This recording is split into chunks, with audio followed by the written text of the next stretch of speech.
नमस्कार, आप देख रहे हैं सी न्यूज भारत और मैं हूं आपके साथ ज्योति श्रीवास्तव। बीते 22 नवंबर 2025 को उत्तर प्रदेश सरकार ने घुसपैठियों को लेकर बड़ा कदम उठाया है। राज्य भर में रह रहे कथित रोहिंग्या और बांग्लादेशी घुसपैठियों पर बड़ी कार्यवाही शुरू कर राज्य के हर मंडल में हिरासत केंद्र स्थापित करने के आदेश जारी किए गए हैं। मुख्यमंत्री योगी आदित्यनाथ ने प्रत्येक जिला प्रशासन को निर्देश दिया है कि वे अपने क्षेत्र में रहने वाले अवैध प्रवासियों की पहचान करें और नियमों के अनुसार उन पर सख्त कार्यवाही करें। ऐसे में राजधानी लखनऊ में भी कई घुसपैठियों की शिनाख्त की गई और उनको डिटेंशन सेंटर भेजा गया। आज हमारे सहयोगी प्रखर ने लोगों के बीच जाकर जानने की कोशिश की है कि घुसपैठियों पर उठाए गए कदम को लेकर लोगों की क्या राय है और वे इस फैसले को किस नजर से देखते हैं। देखिए ये रिपोर्ट। नमस्कार, मैं प्रखर शुक्ला। हाल ही में योगी आदित्यनाथ ने घुसपैठियों को लेकर के उत्तर प्रदेश में एक फरमान जारी किया, जिसमें उनकी शिनाख्त करके, उनकी पहचान करके और उनको यहाँ से उनके खिलाफ एक सख्त कार्रवाई की जा रही है।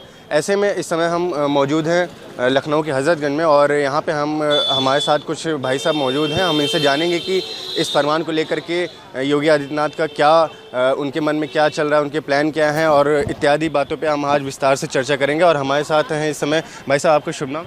लालजीत यादव, राष्ट्रीय अध्यक्ष अखिल भारतीय भ्रष्टाचार निवारण परिषद। सर, आप इस फैसले को कैसे देखते हैं, किस नज़र से देखते हैं? फैसला तो एक तरह से ठीक है। चुनावी माहौल में इस तरह का काम करते हैं कि जो है घुसपैठिए ढूंढे जा रहे हैं। 8 साल से माननीय मुख्यमंत्री योगी आदित्यनाथ जी हैं। इससे पहले क्या घुसपैठिए को जांच करके निकालना नहीं चाहिए?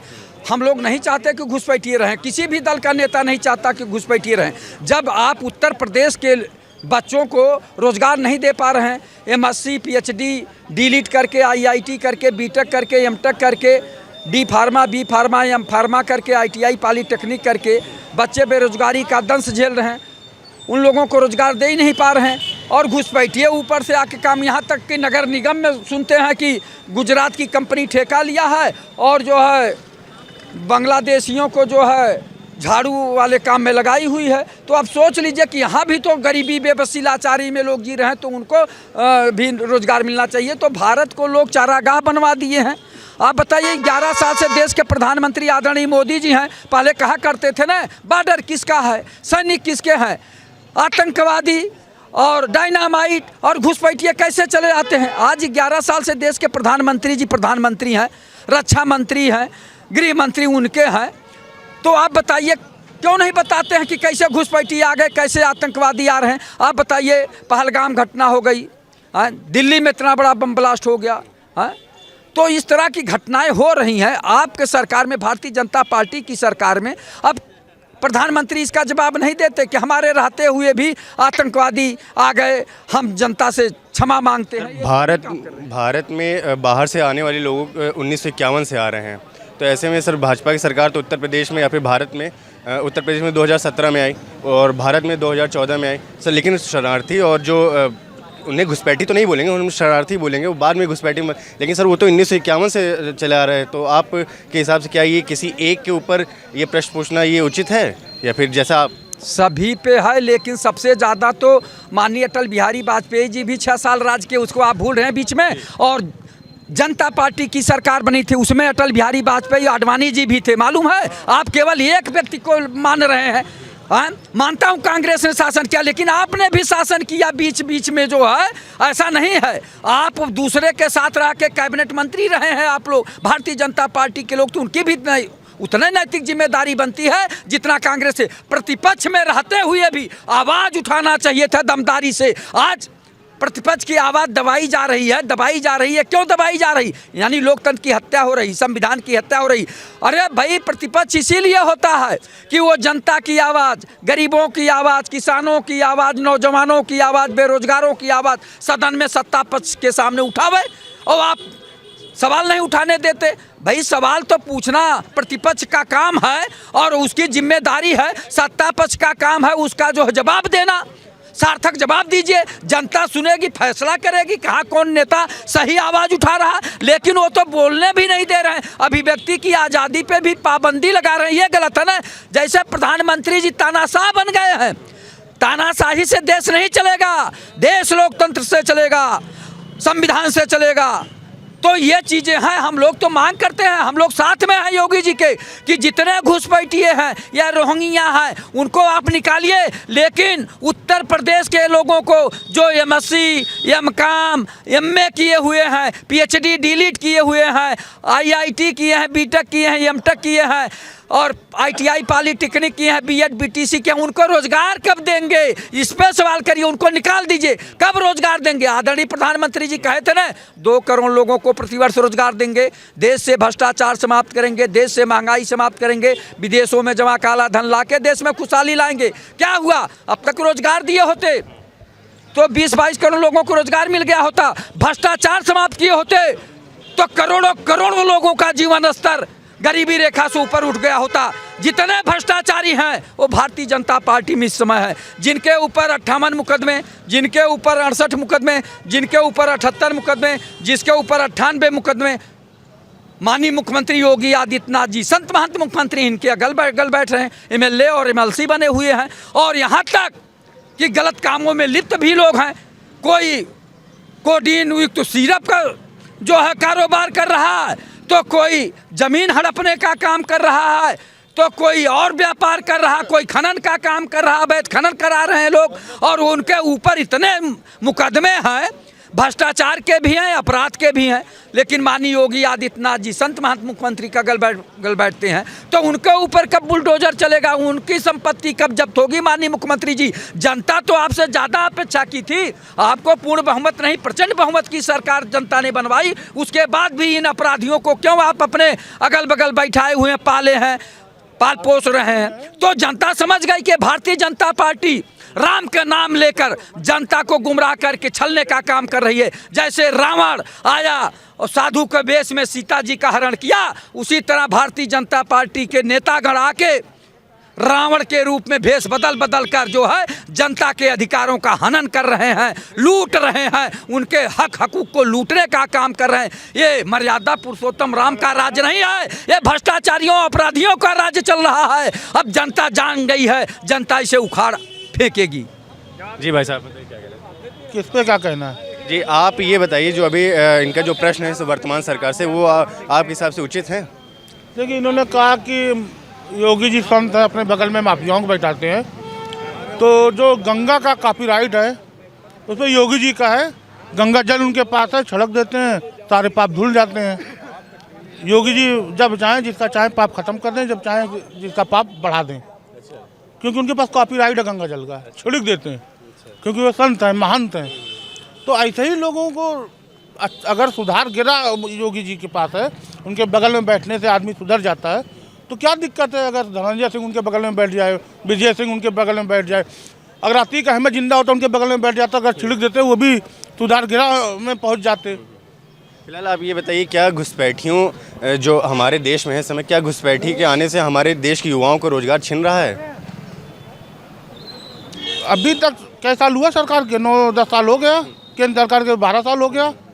5000 घुसपैठी अभी तक अपने देश वापस गए 12-13 साल में। 24 घंटे के अंदर इनको वापस भेजिए, कहते वीडियो लगा के घुसपैठियों को, और हमको 2 करोड़ रोजगार दे दीजिए। अगर आपका सरकार का आरोप है कि घुसपैठिए हमारे रोजगार खा जा रहे हैं, तो 24 घंटे के अंदर हथकड़ी लगा के जिस तरह भारतीयों को भेजा गया था, उसी तरह आप अपनी हिम्मत दिखाइए, 56 इंच का सीना दिखाइए, हथकड़ी लगा के उनके देश भेजिए और 2 करोड़ रोजगार हमको दीजिए। जब आदमी की अपनी ओपिनियन है, देखिए कल्चरल राइट दे दी गई, फंडामेंटल राइट है कॉन्स्टिट्यूशन में मुस्लिम माइनॉरिटीज़ को, वो अपने समाज को जाहिल बनाने की विद्या देंगे तो क्या देश इसको बर्दाश्त करेगा? देश सबका है, मुस्लिम का, हिंदू का, सबका है। और हम रूढ़वादिता, अभी वक्फ बिल पर इन लोगों को बहुत ज़्यादा इतराज़ था। स्थिति ये हुई है कि देश में अलगाववादी ताकतें जब सर उठाएगी तो कुचल दिया जाएगा, चाहे वो। और इस पर एक प्रमाण आपको बता रहे हैं, सुप्रीम कोर्ट का जजमेंट मैं कोट करने जा रहा हूँ। एक अलगाववादी ताकि जो ईसाई मानसिकता के लोग थे, वो तमिलनाडु के कानून पर अभी रेफरेंस सुप्रीम कोर्ट ने दिया। हम 5000 लोगों को ले लें डेमोक्रेसी में, 5000 लोगों को लेके किसी का विरोध कर दें डेमोक्रेसी में और कहें कि ये देश मान ले, तो क्या डेमोक्रेसी में मान लिया जाएगा? वो उन लोगों को जो हिंदी भाषा का विरोध कर रहे थे उनको पेंशन दे रहे थे, स्टेट दे रही थी, तमिलनाडु स्टेट। सुप्रीम कोर्ट ने कहा कि देश के संविधान और देश के नीतियों के साथ खिलवाड़ कर रहे हो।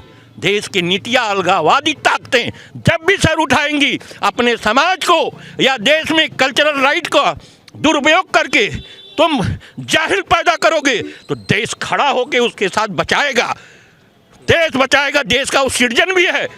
कुछ जाहिलवादी, अलगाववादी मानसिकता के लोग ये आवाज़ बोलते हैं, उनको देश के बारे में पता नहीं है, कॉन्स्टिट्यूशन के बारे में पता नहीं है। आपको कल्चरल राइट दी गई है, फ्रीडम दिया गया, फंडामेंटल राइट है। जितने माइनॉरिटीज के लोग हैं, आप अपने सोसाइटी को क्या जाहिल बनाओ तो कई देश में? कई लोग नौकरी कर रहे हैं, क्यों नहीं? साइंटिफिक रिसर्च है, एपीजे अब्दुल कलाम क्यों नहीं पैदा हो रहे हैं? ज़्यादा लोग पैदा हों, क्योंकि जाहिलियत लाद रहे हो, जातिवाद, जातिवाद और सांस्कृतिक के धर्म के नाम पर आप जाहिलियत लादोगे। हम अपने लड़के को जाहिल बना दें, हम अपने विचार को थोप दें अपने लड़के पर, उसको रटवाएं कि नहीं वेद रटो, हम हिंदू हूँ, हम वेद रटाएं। वो क्या होगा? समाज में जब घूमेगा, समाज के नवनिर्माण में, देश के नवनिर्माण में उसकी क्या योग्यता होगी? साइंटिफिक युग है, आर्टिफिशियल इंटेलिजेंस है। आज अमेरिका आके जितनी भी कंट्री है, माइनॉरिटीज़ के कंट्री हैं, वहाँ आल के अमेरिका लूट रहा है। क्यों? वहाँ के लोग रिसोर्स करे होते। अब अल्लाह ने आप पर मेहरबान हो गया तो आप मेहरबानी नहीं करेंगे अपने ऊपर कि आप साइंटिफिक हों? आप कोई रट के बैठे हैं, हम रट लें जो हमारे सनातन धर्म लिखा वही सही है, उसके बाद की जो रिसर्च है जैसा बेकार है, तो हमारे से जैसा मूर्ख कौन रहेगा? ये मूर्खता की बातें हैं ना। तो ये देश में मूर्खता नहीं चलेगा, कोऑर्डिनेशन चलेगा, समन्वय चलेगा। देश में सबको अधिकार है, सबको जीने का अधिकार है। हम लोग एक सिटीजन भी हैं और वोट उसी को राइट है जो सिटीजन है। SIR उसके बाद प्रूव होगा, वोटिंग राइट मिलेगी। यदि आप बाहरी हैं, हम ठीक है, हम उदार हैं, आप क्या अपने यहाँ रखने दे रहे हैं, रोटी रोजी कमा रहे हैं, इसके लिए मना नहीं है। उसमें आर्टिकल 14 क्लियर करता है कि आप एनी पर्सन को हम देंगे, लेकिन हम वैलिडिटी आप राइट, सिटीजन राइट नहीं देंगे। सिटीजन राइट तो जो रहेगा वही पाएगा। तो वो वोटिंग राइट जो है सिटीजन को है, बाहरी तो है नहीं, तो सिटीजन को राइट दिया जा रहा है SIR पर। इस तरह की भावनात्मक बयान, इस तरह की अलगाववादी ताकतों को कुचल दिया जाएगा, कुचला जाएगा जब सर उठाएंगे। जब अभी देखो कश्मीर में कुचला गया, एक माइनॉरिटी ब्राह्मण थे, सर उठा लिए, कुचल दिया गया, और जब भी सर उठाएंगे कुचला जाएगा। ये देश का कानून है, संविधान है। अब देखो तमिलनाडु में सर उठाए, कुचल दिया गया। और हाई कोर्ट ने कहा, सुप्रीम कोर्ट ने कहा, अपने जजमेंट में कहा, क्लियर कहा है कि आप ये नहीं करोगे। आप जब करोगे तो हम भी इनको सपोर्ट करेंगे। माइनॉरिटी पर गए, आप वहाँ पर गए, आप उसमें, क्योंकि अपने समाज को जाहिल बना। इसकी चिंता सेंट्रल पार्लियामेंट को हुई, उन्होंने कहा कानून बनेगा, अधिकार डिप्राइव नहीं होगा। वो पढ़ा लिखा नहीं है, आप राजा बन के करोगे। कुछ लोगों को बुरा हुआ, क्या हुआ उसमें? क्या हुआ? सुप्रीम कोर्ट का जजमेंट, सुप्रीम कोर्ट ने बता दिया कि नहीं ये चीज़ इससे नहीं होगा, ये नहीं होगा, वो पास हो गया। डिप्राइव देश, पार्लियामेंट इसीलिए बैठी है, उसकी यही जिम्मेदारी है कि देश के हर नागरिक को रोका जाए। और जो नागरिक नहीं है, अलगाववादी है, कहीं से भाग के आ गया, कहीं से आ गया, उसको रोकने का क्या तरीका था? उसको राजनीतिक आप सिटीजन राइट कैसे दे देंगे? कैसे दे देंगे? किस अधिकार से सिटीजन राइट दे देंगे? सिटीजन राइट तो नहीं दे सकते। ठीक है, वो आ रहा है, खा रहा है, रह रहा है, उसका आपने उदारता दिखाई। वो तो सनातन संस्कृति में इतनी उदारता रही नहीं। तो यहूदियों और फिलिस्तीन की हालत देख लो, जिंदा एक दूसरे को देखने। ये धर्म है, जो धर्म है, जिस धर्म के कल्चर से धर्म निकली है, यहूदी धर्म से मुस्लिम धर्म निकला, आज उसका क्या परिणाम आ रहा है? पूरे देश में विश्व युद्ध हो रहा, लड़ाई।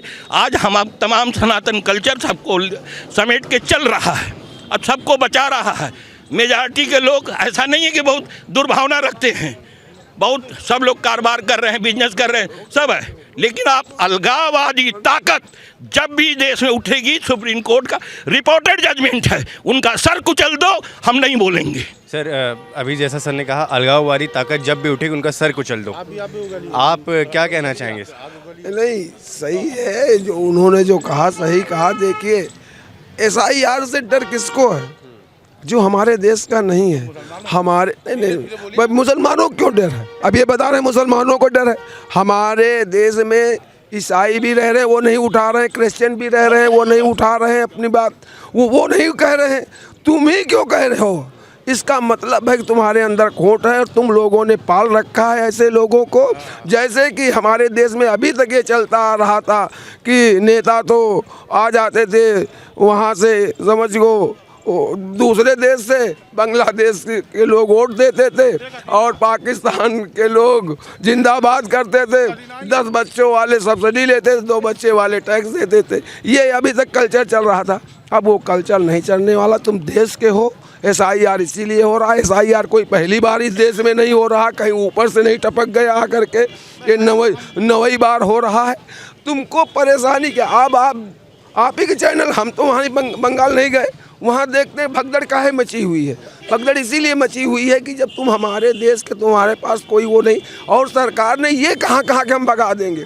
सरकार ने कहा तुम्हारे पास 2003 के पहले का अगर देश में रहने का कोई तुम्हारा बाबा दादा नाना आजी कोई न कोई तो सन 47 के उसके पहले को कोई न कोई यहाँ रहा होगा।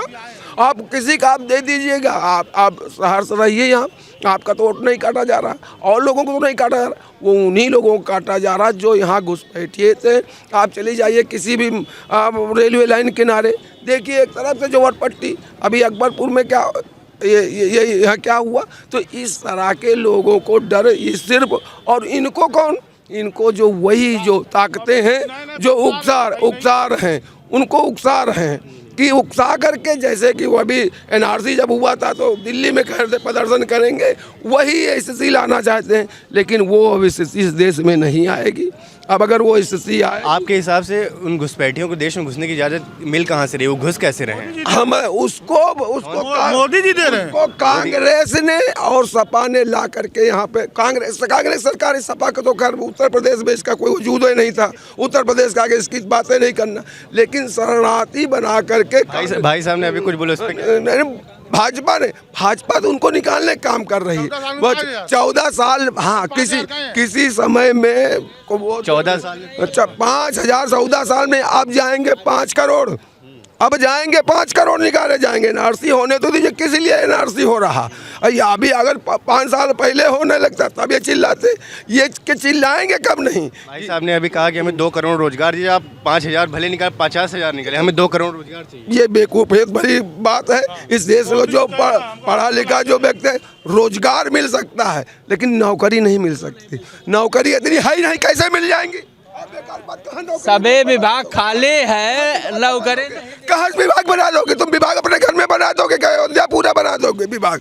तुम प्रधानमंत्री का क्यों नहीं लोकसभा अडानी पे कहा, रोजगार देने कहा, अडानी आ जाए। अडानी तो तुम्हारे लोकसभा प्राइवेट करवा दो। अडानी तुम्हारे जीजा लेकर करके आए थे और हरियाणा में उसको जमीन दे दी अडानी, तब जीजा जी सही थे। पर अब प्रधानमंत्री के जीजा तुम्हारे समर्थन कर रहे हो तुम। जीजा जी लेकर घूम रहे थे अडानी को। अडानी आ जाए, अडानी आज पैदा हो गया, अंबानी आज पैदा हो गया, रिलायंस को खा लिया, अनिल अंबानी को खा गए सब कांग्रेसी, उसको मारे नाश कर दिए। वो एक उद्योगपति को खा गए भाई के, और बता रहे हैं ऐसा नहीं वैसा। अरे देश को बेचोगे देश। और कांग्रेस का नाम हमेशा लिया करते हैं, ये सबसे बड़ी शर्म की बात है। आज तक पहली बात ये बताइए, 5 नवंबर को मिस्टर राहुल गांधी जी ने लाइव प्रेस कॉन्फ्रेंस किया 1 घंटे 19 मिनट का, और सीधे लाइव में मोदी को, अमित शाह को और राजनाथ सिंह को और तीनों मुख्य चुनाव आयोग को खड़ा कर दिए, लाइव पूरे देश के सामने रख दिए। आज तक उनका जवाब क्यों कोई नहीं दे पाया?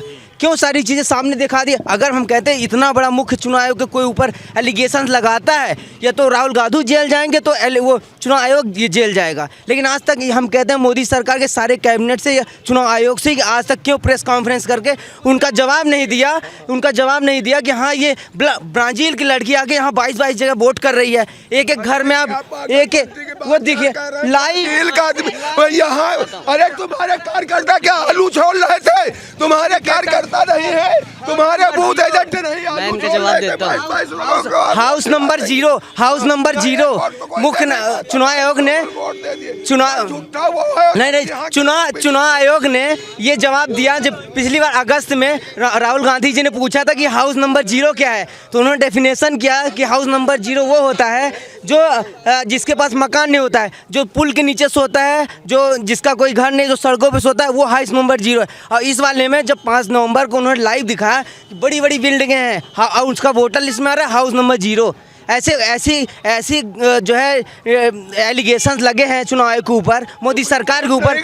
सुप्रीम कोर्ट नहीं गए, supreme court already supreme court में मामला गया है, कहीं नहीं हलफनामा नहीं दे रहे। 65 लाख बिहार में काट दिए गए, वो 65 लाख बिहार में काटे गए और 65 लाख $1 कांग्रेस की लीडर पूर्व मंत्री रेणुका मैडम ने बता दिया है सारे लोगों को, हिंदुस्तान में 140 करोड़ आबादी है, 40 करोड़ भौं भौं करने वाले रेणुका जी ने बता दिया, 100 करोड़ जय श्री राम वाले हैं।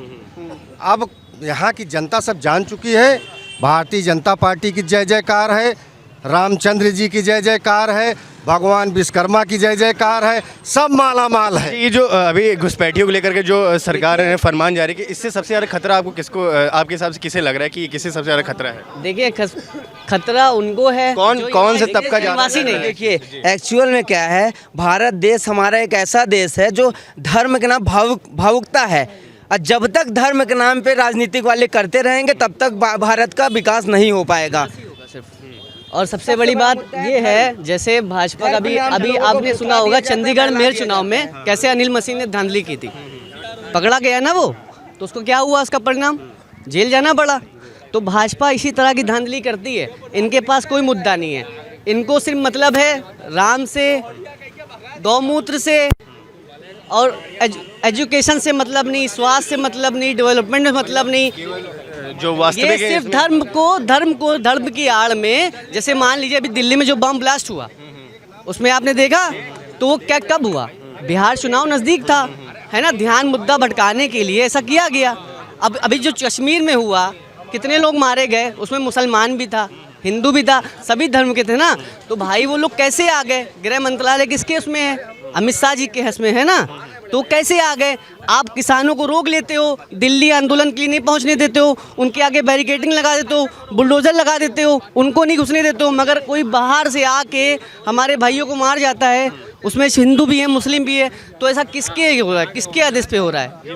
हाँ बताइए मुद्दा। आप ये बताइए कि जो अभी कह रहे हैं कि सरकार जो है मेन मुद्दों से ध्यान हटाना चाह रही है, लेकिन अभी जैसे घुसपैठी का भी मुद्दा उठ रहा है, घुसपैठी पे सरकार ने काम भी करना शुरू कर दिया, आप इनकी बात को कैसे देख रहे हैं और घुसपैठियों की बात को भी कैसे देख रहे हैं? घुसपैठिया का मतलब है कि अभी आपने जब बनाएंगे उसमें जो पहचान पत्र आधार कार्ड से जोड़ेंगे, अब वो भी भारत में सब एक साथ होना चाहिए, जब एक साथ होगा तो एक जगह लोग भरेंगे। अभी भाई साहब ने कहा कि जहाँ पे आधार कार्ड का भी कोई मायने नहीं है, यहाँ पे हम आपसे पूछ लेंगे, आप यहाँ के निवासी हैं, आप कैसे इस बात को प्रूव करें? आप आधार कार्ड दिखाएंगे, जन प्रमाण पत्र दिखाएंगे, वो भी हम कहते हैं फर्जी, तो आप कैसे बताएंगे? बहुत से ऐसे काम है, आज़ादी के बाद जब बंटवारा हुआ, जो बहुत लोग चले गए, बहुत लोग रह गए, तो तब से जोड़ा जाना, कितने लोग हैं कितने लोग नहीं है।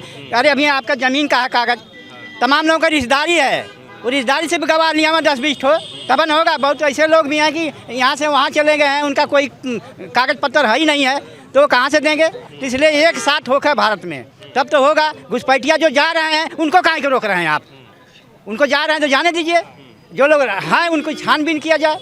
और उसमें जुर्माना भी लगा रहे हैं कि आप एक जगह नहीं भरेंगे, 2 जगह हो जाएगा जुर्माना। एक साथ होता था आदमी एक जगह भरता, क्या लग रहा है? आप भी तो बताइए कि हम खाली बोलते जाएँ। नहीं बिल्कुल आपकी बात। आप देख सकते हैं उस समय नोटबंदी किया इन्होंने, ये कह के कि विदेश से काला धन लाएंगे, और उसके बाद काला धन तो नहीं आ पाया। उसके बाद क्या कहते हैं मीडिया वाले क्या कहते हैं कि ये अब जो 2000 की नोट आई है इसमें चिप लगाया गया है, और जो ज़मीन में भी धंसा रहेगा उसको भी खोज निकालेगी। तो इनकी स्कीम ये क्यों फेल हो गई? क्यों 2000 की नोट फिर से बैन कर दिए? जीएसटी भी यही लाते हैं, जीएसटी भी यही ख़त्म करते हैं अपनी ही सरकार। ये लोग अपने ही स्कीम से संतुष्ट नहीं है तो कैसे दूसरे को करेंगे? और ख़ास करके जो मुद्दे हैं एजुकेशन से लेकर के स्वास्थ्य डिपार्टमेंट तक कुछ भी ये फॉलो नहीं कर रहे हैं, सिर्फ और सिर्फ हिंदू मुस्लिम यही कर रहे हैं, बस इससे डेवलपमेंट होगा। अरे हटो यार। आपको क्या लगता है ये जो फैसला अभी जो सरकार ली है घुसपैठियों के लिए, इस फैसले को बढ़ावा देना चाहिए या फिर क्या उसको करना चाहिए? देखिए, जो सरकार ने घुसपैठियों को निकालने का फैसला लिया है, बहुत अच्छा फैसला लिया है। ये देखिए घुसपैठियों, देखिए SIR हो रहा है, SIR में ये हो रहा है कि जो हम यहाँ पे लखनऊ में है, हमारा घर कहीं और है, हम 2 जगह अगर वोटर हैं तो एक जगह कट जाए, मतलब तो यही है। दूसरी चीज़, जो विपक्ष के लोग हैं ये कह रहे हैं कि भाजपा हमारे वोटों को काट रही है। ये बताइए, अगर हम भाजपाई हैं तो उसमें हमारा भी तो वोट कटेगा अगर हम 2 जगह होंगे तो। और रही बात घुसपैठियों की, घुसपैठियों का निकलना भारत से बहुत ज़रूरी है, क्योंकि ये देखिए जो घुसपैठी हैं, देखिए आतंकी हमले हो रहे हैं, तमाम चीज़ें हो रही हैं, उनके पास कोई आईडी प्रूफ नहीं है, कोई उनके पास निर्वाचन कार्ड नहीं है। अगर वो नहीं अभी लखनऊ में अभी लखनऊ में 100 से ज़्यादा जो है घुसपैठी यहाँ से नौकरी छोड़ के भाग गए जब उनको पता तो जी। हाँ, तो अभी हम ये कह रहे थे उनके पास कोई निर्वाचन कार्ड नहीं। देखिए घुसपैठियों को जो विपक्ष के लोग हैं इनके एजेंट हैं, ये घुसपैठी आते कहाँ से हैं, इनके एजेंट हैं। बॉर्डर पे एजेंट रखे हैं इन्होंने कि हमने पहले से तुम्हारी, एक मिनट, हमने तो आपकी आईडी पहले से तैयार कर दी है, आप भारत में आइए चाहे जो करिए। भारत धर्मशाला तो है नहीं, किसी को आके रहने का अधिकार है। और जो SIR का हो रहा है, जो घुसपैठियों को भाजपा सरकार हटा रही है, बिल्कुल सही कर रही है। और दूसरी चीज़, अभी भैया कह रहे थे, ये इनको ही कह रहे हैं, आज घुसपैठियों को हटा रहे हैं, पिछले 11 साल से क्या कर रहे थे? विपक्षी घुसपैठियों के एजेंट हैं। विपक्षी वाली बात नहीं है, वहाँ सत्ता की बात है। आपका प्रमाण पत्र नहीं है, अभी लात फान के भेज देंगे, जांच होगी बाद में, तो आप एक साथ कराइए ना।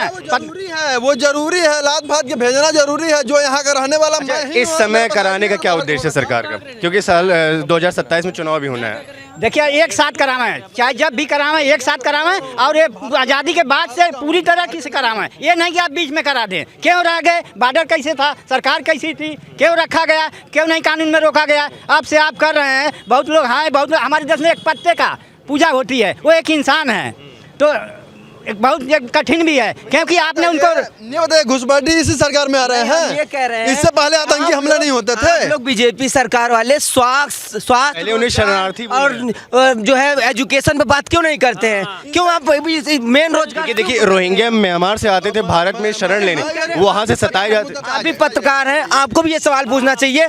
आप भी जो है हिंदू धर्म और मुस्लिम धर्म लोग पूछते रहते, ओरिजिनलिटी है। आप लोगों से ये सवाल करिए, पक्ष हो चाहे विपक्ष हो, सबको ये सवाल करना चाहिए कि इंसान का रोजगार कैसे मिलेगा, इंसान को अच्छी शिक्षा कैसे मिलेगी, इंसानों को अच्छी स्वास्थ्य कैसे मिलेगी, अच्छी होना चाहिए। इसमें तो कोई नहीं बहस करेगा। दिल्ली में आपने सुना होगा 1400 साल पुराना मंदिर है, वो RSS के लिए तोड़ा जा रहा है। कितनी मतलब घिरी हुई हरकत है ये। मतलब आप सनातन का एक तरफ से पक्ष भी रखते हैं, सनातन को जाड़ने काम भी करते हैं, तो वो सब इनको नहीं दिखेगा। इनको मतलब है खाली हिंदू मुस्लिम से, मंदिर मस्जिद से, पाकिस्तान है ना, नेपाल। अरे भाई आप इंडिया में रहते हो, आपका गवर्नमेंट इंडिया में है, आप यहाँ पे विकास करो ना, विकास करो। आइएगा भैया, ये आ जाइएगा नहीं, ये आ गए राम पे।